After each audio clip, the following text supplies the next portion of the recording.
Hi, so for today we're going to talk about moment of a force about a point, and this is a part of our study all about statics of rigid bodies. So let's get started. So what is a moment? Okay, then here it says the tendency of a force to rotate a body is called the moment of a force about a point. This rotational effect depends on the magnitude of the force and the distance between point and the line of the action of the force. So basically, when we say moment at a point, we choose a point at a plane. Okay, for example, in this plane, okay, we chose to have a moment with a point O. So basically, what we are trying to do is to hold, for example, in layman's term, is to hold the object at point O, at exactly point O, and apply some force anywhere, okay, in the plane. So for example, at this point A.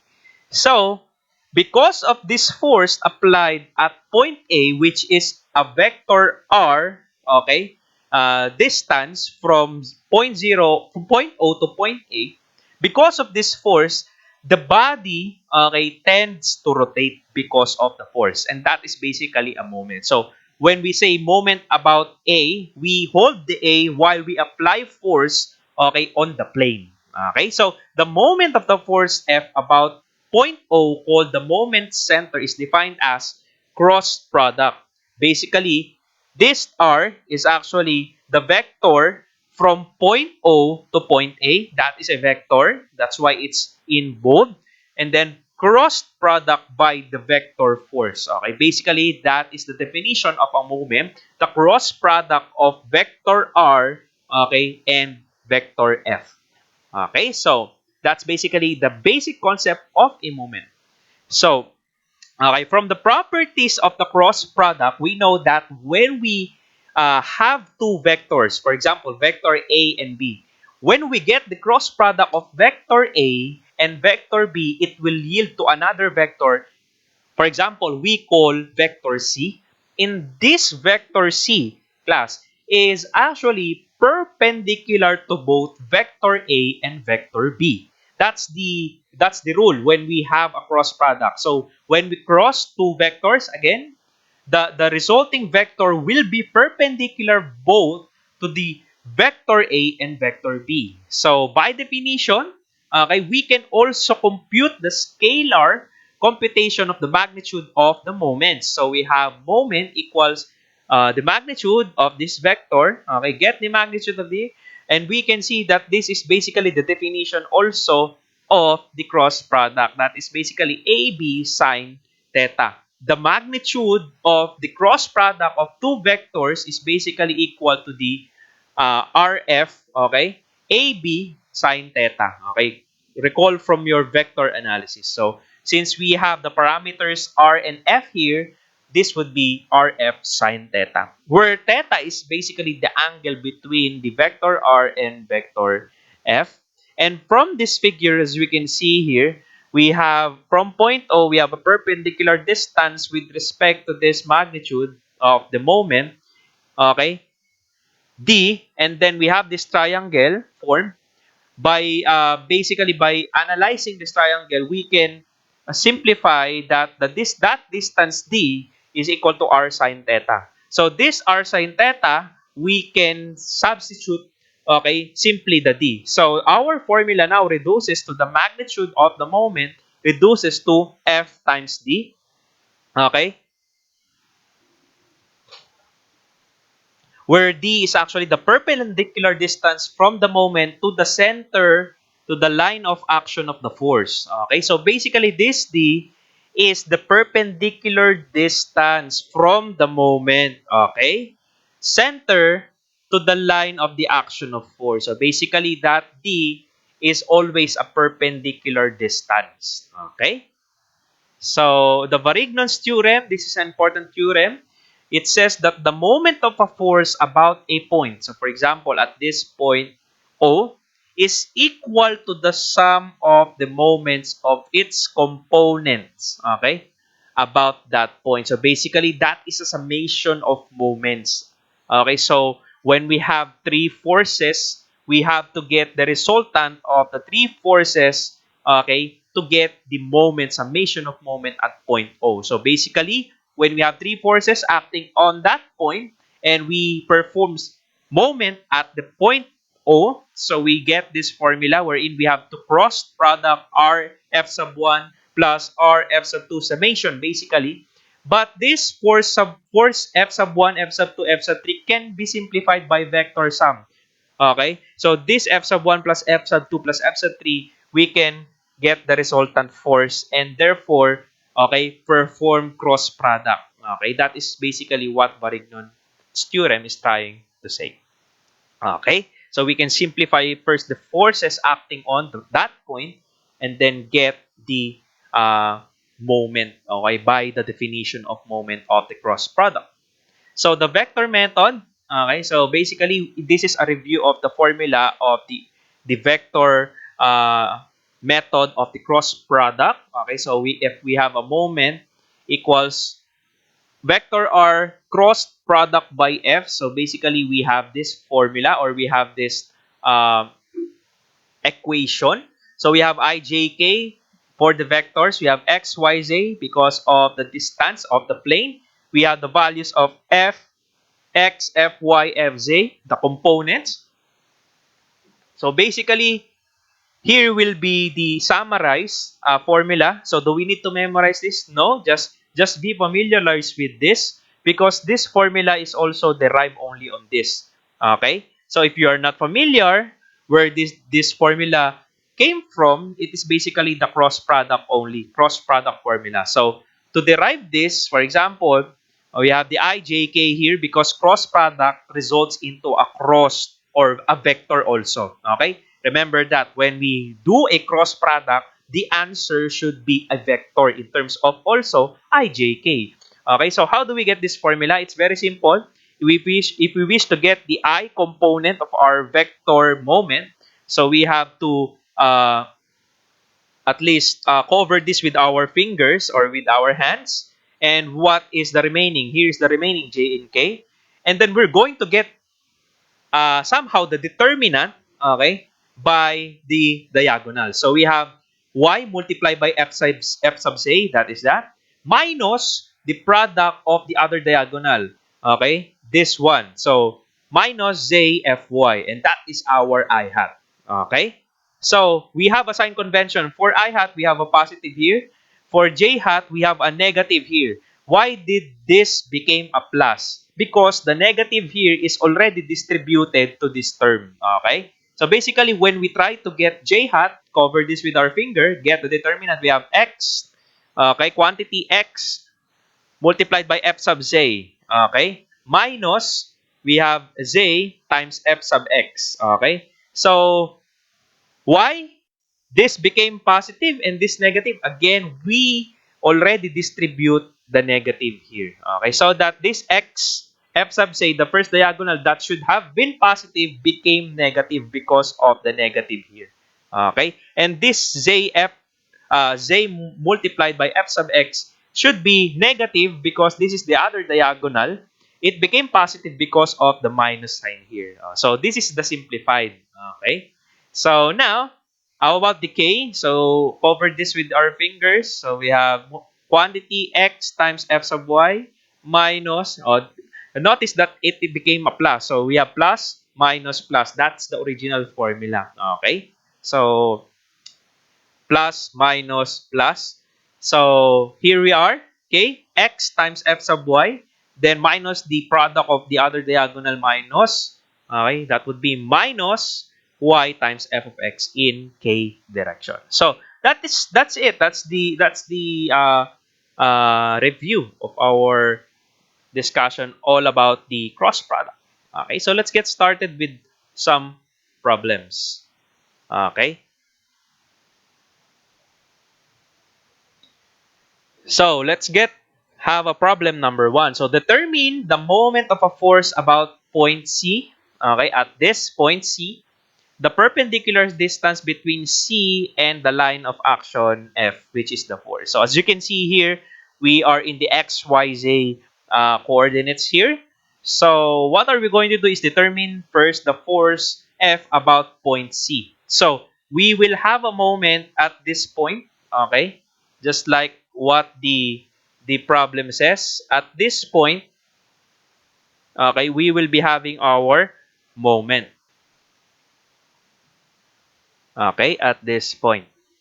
So as if we are trying to hold that point, okay? And then we have a force applied, okay, directed from point A to point B. Okay, that is the force of 500 newtons. Okay, so the very first thing we're going to do, okay, is we are going to solve this since we are in the XYZ plane. It's more convenient for us to use the vector method.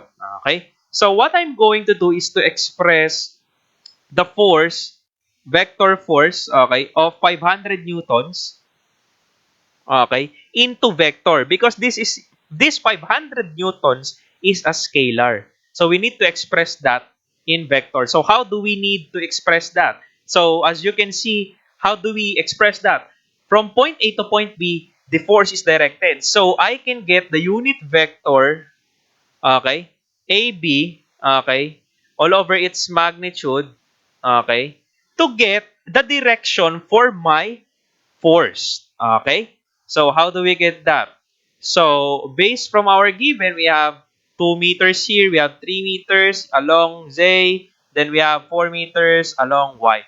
So we get from A to B. How do we get from uh, from A to B? Okay, so first in our X, okay, this is the direction of our X. We have, okay, to get from A to B, we have 2 meters. Okay?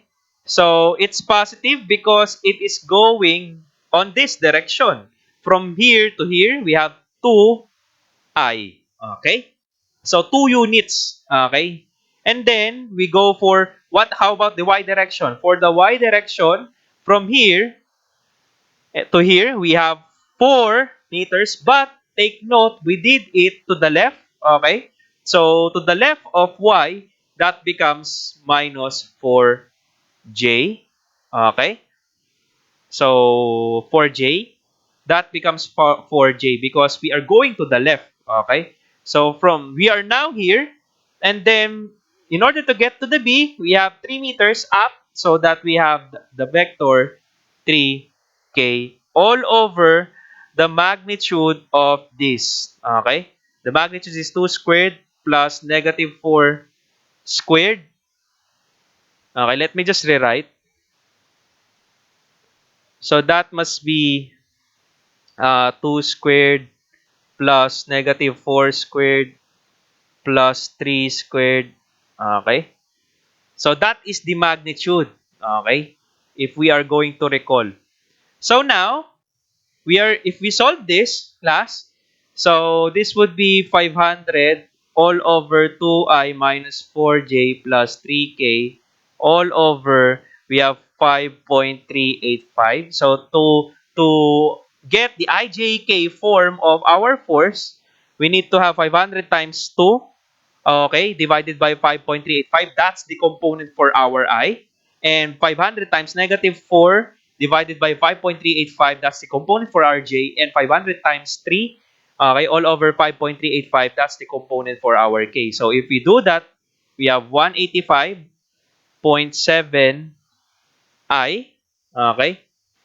So again, how did we get that? We have 500 times 2, okay, I divided by 5.385. That's how we did it. Okay? So, minus, so 371.4J, okay, plus last, we have 278.6K, and that is in terms of Newton. That is our vector. Okay? Force vector. Okay? So now, how do we get the R? Because we already have, to get the moment at C, vector moment, so we have the R, okay, cross multiplied by the F, and we already have the F in vector. How about the R? Okay? So the R, we can get it, okay, the perpendicular distance from point C to point A. Okay? So what will happen is that we have RCA, that's the vector from the moment of force, okay? Line of force. So we have RCA. So if we get RCA, the vector RCA, basically, that is what? In this direction. So we only move by X, okay? So that is, since it is going here, okay, traversing the negative x direction, so we have negative 2I meters. Okay, because that is in terms of meters. So that's it. So how do we do that now? Okay, we perform the cross product simply. So we have I, we have J, we have K. Okay, let me just rewrite it with more space. So we have I, we have J, we have K. So our ijk for R is negative 2. Okay. For J, we don't have any component for the R. Okay. Then for our F, we have 185.7, negative 371, okay, point 4, 278.6. So how do we get that? So to get I component, let me just rewrite my components as with the hat, okay? So that I will not be confused because I'm used to that, okay? So cover this, then get the cross product. 0 times 278 will be 0 minus 0 times this should be 0, okay? Minus, okay? Cover the J cross product, okay? We have the cross product here. Cover this. So negative 2 multiplied by 278.6 minus the other diagonal. So we have 185.7 times 0 would be 0. Okay? Okay. So that is in terms of J hat or J. Okay, plus. So you can see this is the pattern, plus, minus, plus. So for the K, so we have negative 2 multiplied by negative 371.4 minus the product of the other diagonal, which is 0. Okay? And that is for our K. Okay? So if we solve this, so this would be 278.6 times negative 2. Okay? Let's try to solve. Negative 2 times 278.6 would be negative 557.2, but we have a negative here, so this becomes 557.2, okay, J in the J direction. And then plus, okay, we have negative times negative would become positive. So we have negative 2 times negative 371.4. That should be 742.8. So 742.8 in the K direction. Okay? And that is in terms of Newton meter. Okay? The moment, summation of moment at point C is equal to this vector. Okay? 5572, 557.2 plus 742.8 K Newton meter. So this will be our answer, vector moment. Okay? So how about letter B? We are asked to find the perpendicular distance between C and the line of action F. So the distance can be solved by the scalar. Okay? This D. So we know that this D would be equal to F all over, okay, or M sub C, okay, M sub C all over F, okay. So moment at C, we know that the moment of C, we know that this is a scalar, this is vector, so we have to get the magnitude of this, okay. We have to get the magnitude of that by 57.2 squared plus we have 742.8 squared all over the magnitude of F, which is equivalent to 500. Okay? That is already in terms of the magnitude. Now, the distance would be 1.857 meters. So here is our answer. The moment vector at C, 557.2 J plus 742.8 K Newton meter, and the distance of the perpendicular distance between C and the line of action F is equal to 1.857 meters. And I hope this is clear to you. Okay. So for number 2, let's get another problem. So for example, this we have an x to y plane, and we have dimensions 1 inches per box. And then we have points A, origin, A, B, C, and D. And then the force is directed at this point, okay, B, with a magnitude of 200 pounds. And as you can see, we have a triangle here because we have to resolve the components of this 200 pounds into vectors, okay, into its x and y's. So determine the moment of force F. Okay, that is, this F is in bold, so this is in terms of vector in the figure below about point A.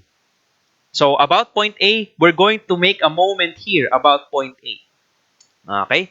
So the first thing that we're going to do is to, well, of course, the moment of A is equal to R, okay, crossed by F. So we're going to make this vector, okay, our force. So force resolved into its vectors, okay. So as you can see, if this is the coordinate, okay, x, this is y, and this is x, okay, of our point B. So if we resolve the vector F, this would be in this direction. Okay, that is our, let's say that's our fx, okay, f of x. And if we resolve this f into its y component, this would be the direction, okay? So it's straight, okay? So what are we going to do here is to apply the cosine and sine, okay? So we have a triangle here, okay? So we would not be employing the sine anymore because we have already the sides of the equivalent sides of the triangle. So what will happen is that since we have an f of x, if we resolve this f on the negative x direction, that must be positive. Okay? Negative. That must be negative because on the left direction. Okay? So how about we perform the cosine? Okay? The cosine would be adjacent, okay? Adjacent over the hypotenuse. Okay? If this is our theta. So quick review, cosine theta, we get that. So we have adjacent over hypotenuse. So that we have 4 over 5 here. Okay, multiplied by, well, of course, 200. Okay, that is our F. Okay, and then after that, we have plus y plus, because if we resolve this into y, it's going upward on the positive y. So that we have plus, okay, and then sine, because that's how we get, di ba? That's how we get the resolution of vector. So if we get the sine opposite over hypotenuse of 200, okay, in terms of pounds. So if I'm going to rewrite that, that would be negative 4 over 5 of 200 plus we have 3 all over 5, okay, of 200.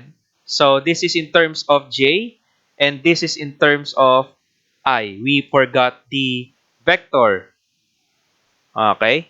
So if we compute that, so this would become negative 160I, then plus we have 120J. Okay?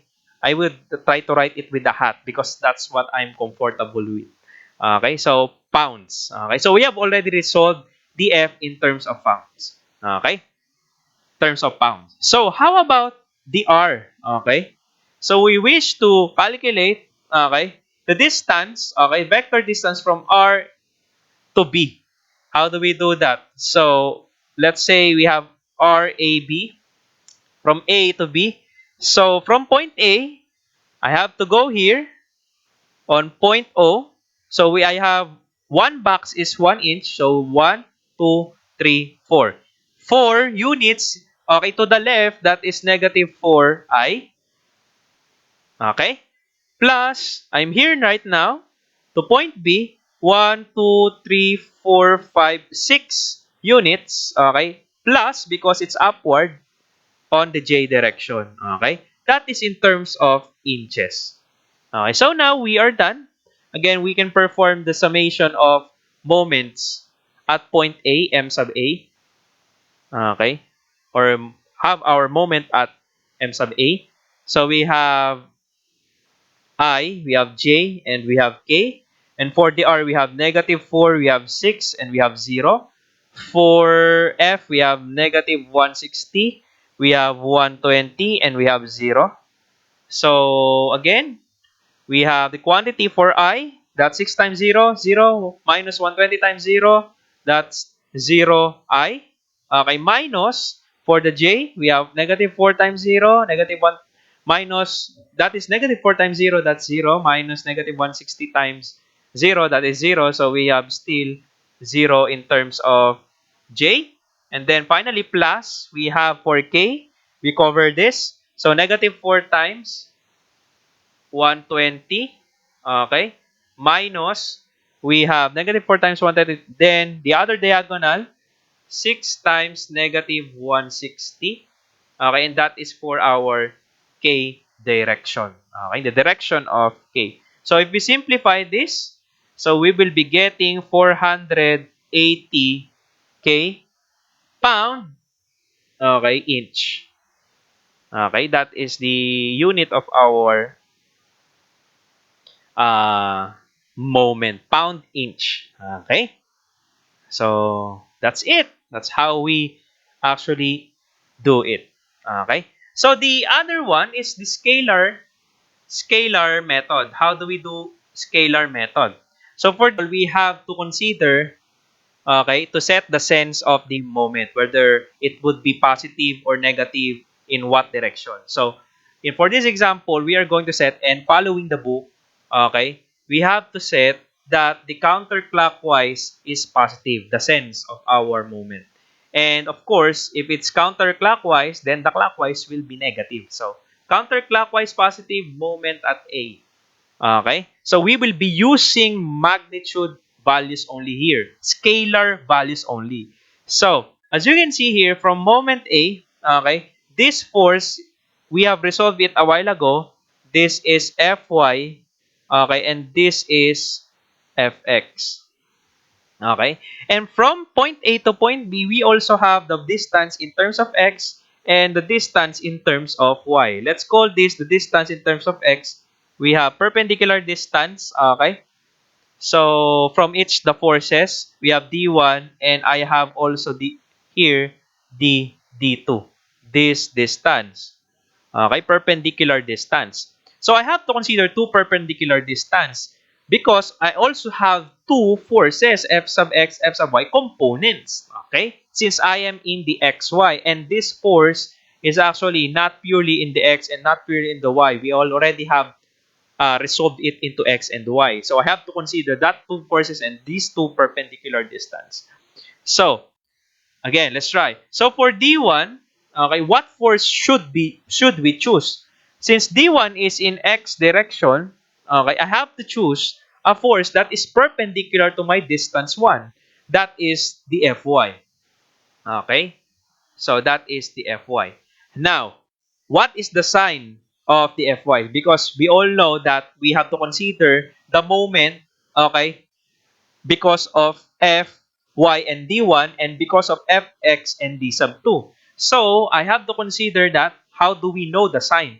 So, as you can see, if you take a moment here, if you hold this point A and let this force, okay, let this force act upon the plane, what will happen is that this will be the rotation course. So it would be a clockwise. We have set the sense to be positive in the counterclockwise, but it turns out to be that Fy, if you have a moment at A, it would be clockwise. So this would be negative. This should be negative. Okay? So that's how you imagine. Okay? So how about the D2? This is a D2 in perpendicular distance in terms of Y. So this is in terms of y, distance in terms of y. So we have to get a force that is perpendicular to this distance, and that is the fx. So that must be plus fx, okay, d2. Okay? So our f sub x, how do we know if the sign of our f, okay, moment at A, then hold it at A, and then let this force, okay, act upon this plane. So as you can see, this will move to clockwise, okay, or I mean counterclockwise. So if you hold point A and let the force act upon this body, this will have a direction like this. Okay? So I hope you can imagine that. So that would be a positive sign. That is actually okay. So we have fx d2 minus fy d1.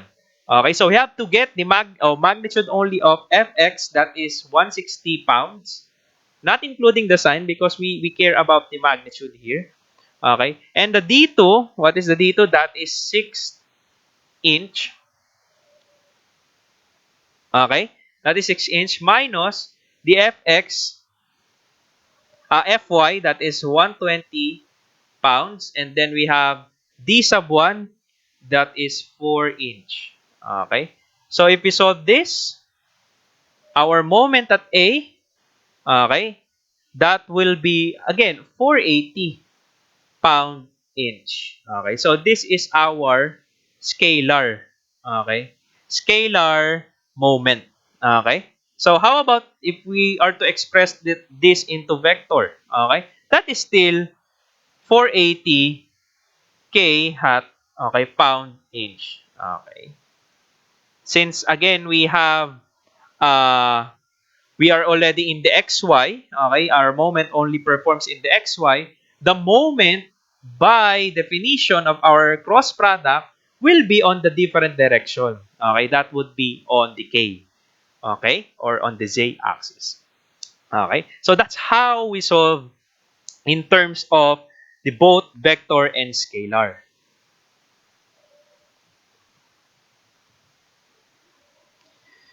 So, if you learn something about this video, about statics of rigid bodies, about moment of a force, okay, at a point, about a point. So, thank you so much for listening. Please subscribe and like this video. So, thank you so much for listening. This is again Engineer Abat. God bless.